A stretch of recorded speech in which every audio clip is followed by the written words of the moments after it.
Amin.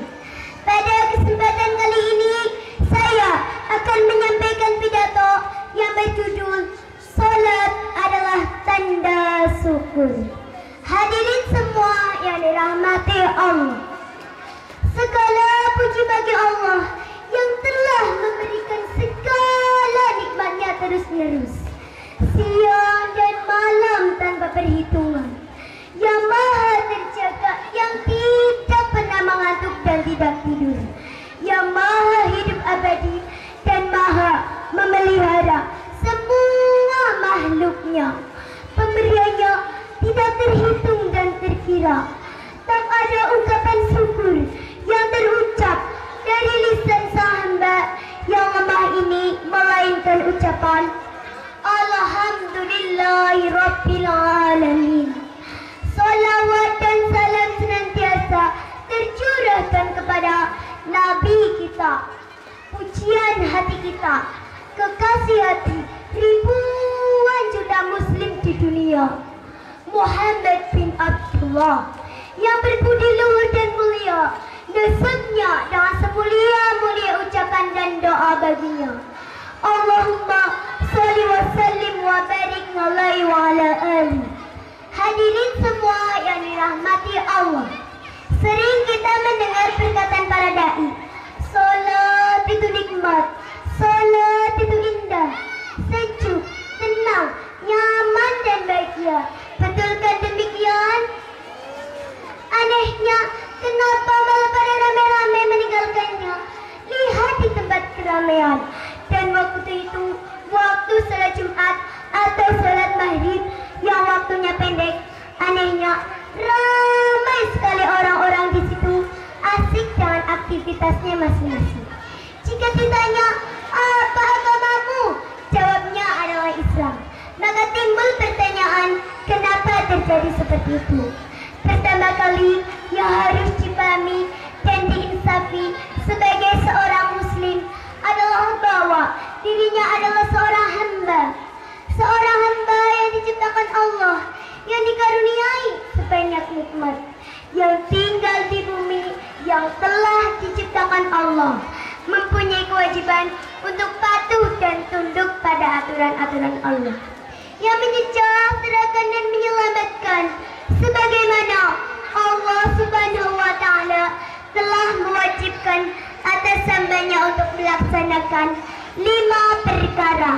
Para hadirin yang dimuliakan Allah, mari kita menyanyikan 5 rukun Islam. Apakah rukun Islam yang pertama? Apakah rukun Islam yang kedua? Ketiga, bayar zakat. Keempat, berpuasa. Kelima, naik haji pakai pesawat. Terima kasih. Hadirin semua yang dirahmati Allah, berbakti kepada orang tua, menghormati tetangga, menyantuni anak yatim, mengasihi fakir miskin, memberi pada yang tidak punya, nasihat menasihati dalam menati dan menetapi kesabaran. Maka semua itu adalah hal yang wajib pula. Hadirin semua yang dirahmati Allah, apa yang disyaratkan Allah menjadikan aturan, semua memiliki hikmah kemaslahatan bagi umat manusia. Dalam hal ini kita coba melihat dalam hal kewajiban sholat. Allah berfirman, wal munkarul fahsyai tanha as-salat, yang artinya sesungguhnya sholat dapat mencegah dari perbuatan keji dan mungkar. Dalam tanda kutip, sholat yang diterima Allah bukan sholatnya orang-orang yang lalai ketika sholat. Kalau semua orang Islam memelihara sholat dengan baik, maka niscaya akan berkurang bahkan sirna. Maka kuserukan, wahai yang menyandang Islam di dadanya, berdirilah untuk sholat sebelum kakimu ini tidak mampu menahan berat badanmu untuk berdiri. Rukulah bersama orang-orang yang ruku sebelum tubuhmu ini tak bisa lagi untuk ditekuk. Sujudlah merendahkan dirimu di hadapannya sebelum dirimu tak kuasa untuk melakukannya. Salat adalah tanda syukur. Banyak salat, banyak syukur. Nabi pernah ditanya oleh istrinya, "Wahai Rasulullah, kenapa baginda banyak salat di malam hari? Bukankah baginda sudah diampuni dosa-dosa baginda yang telah lalu dan yang akan datang?" Mafhum. Pertanyaan istri Rasulullah hanya dijawab dengan jawaban yang sederhana dan penuh keikhlasan. Sudahkah diri saya ini termasuk hamba yang bersyukur? Rasul yang ibadahnya luar biasa seperti itu masih mengatakan demikian, karena hakikat nikmat yang telah Allah karuniakan sampai akhir hayat manusia tidak akan pernah cukup untuk disyukuri dan tidak akan pernah terhitung jumlahnya. Jika kita menengok diri kita, kita harus insaf bahwa kita termasuk orang-orang yang lalai untuk senantiasa bersyukur, karena kita belum dapat mengikuti cara bagaimana Rasulullah Sallallahu Alaihi Wasallam bersyukur. Karena kelemahan dan kelalaian hamba Allah senantiasa mengingatkan dalam Al-Quran yang berulang kali. Maka nikmat Tuhanmu manakah yang kamu dustakan? Ingatlah saudaraku, seiman, sabar dalam kebaikan adalah penolong. Sabar menjalankan ketaatan adalah penolong.